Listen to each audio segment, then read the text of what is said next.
I think that a gun shop in the state of Vermont that sells legally a gun to somebody, and that somebody goes out and does something crazy, that gun shop owner should be held responsible? I don't.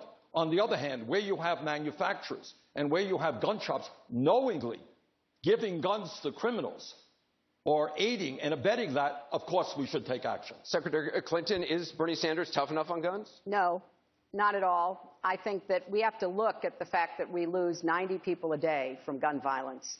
This has gone on too long, and it's time the entire country stood up against the NRA.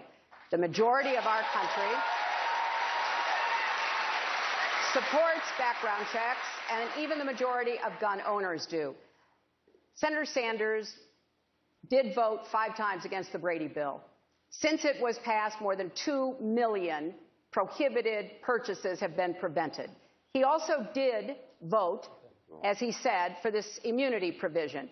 I voted against it. I was in the Senate at the same time. It wasn't that complicated to me. It was pretty straightforward to me that he was going to give immunity to the only industry in America. Everybody else has to be accountable, but not the gun manufacturers. And we need to stand up and say enough of that. We're not going to let it continue. We're going to bring you all in on this, but Senator Sanders, you have to be able to respond. As a senator from a rural state, what I can tell Secretary Clinton, that all the shouting in the world is not going to do what I would hope all of us want, and that is keep guns out of the hands of people who should not have those guns and end this horrible violence that we are seeing. I believe that there is a consensus in this country. A consensus that said we need to strengthen and expand instant background checks, do away with this gun show loophole, that we have to address the issue of mental health, that we have to deal with the straw man purchasing issue, and that when we develop that consensus, we can finally do something to address this Governor O'Malley, you passed gun legislation as governor of Maryland, but you had a Democratic-controlled legislature. President Obama couldn't convince Congress to pass gun legislation after the massacres in Aurora, in Newtown, and Charleston. How can you? And Anderson, I also had to overcome a lot of opposition in the leadership of my own party to get this done. Look, it's fine to talk about all of these things, and I'm glad we're talking about these things, but I've actually done them. We passed comprehensive gun safety legislation, not by looking at the pollings or looking at what the polls said. We actually did it. And Anderson, here tonight in our audience are 2 people that make this issue very, very real. Sandy and Lonnie Phillips are here from Colorado. And their daughter, Jessie, was one of those who lost their lives in that awful mass shooting in Aurora.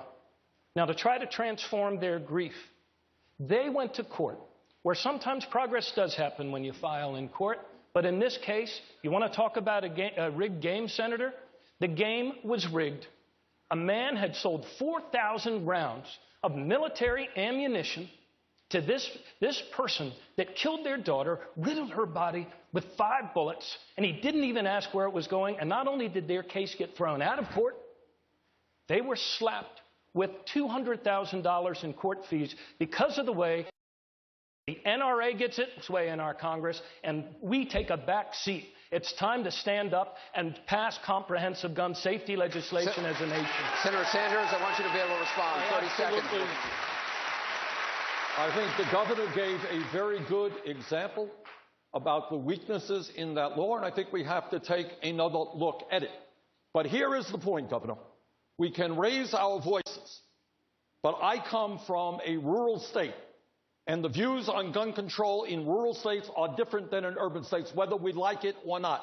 Our job is to bring people together around strong, common sense gun legislation. I think there is a vast majority in this country who want to do the right thing, and I intend to lead the country in bringing our people together on that issue. Senator, it was not about rural. Senator, it was not about rural and urban. Have you ever been to the Eastern Shore? Have you ever been to Western Maryland?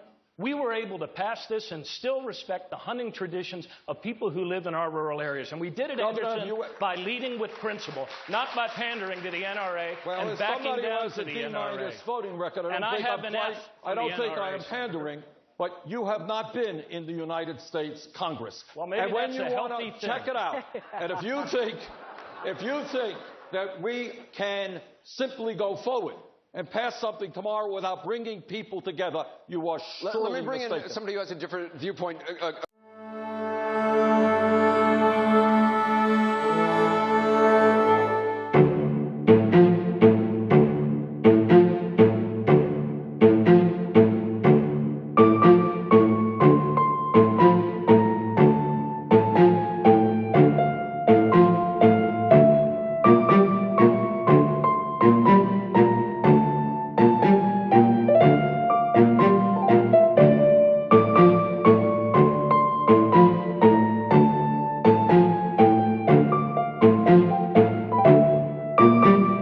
Independent voters, like all taxpayers, pick up the tab for the Republican and Democratic primaries. The one today will cost in excess of $3 million. But do they get to vote in what they're paying for?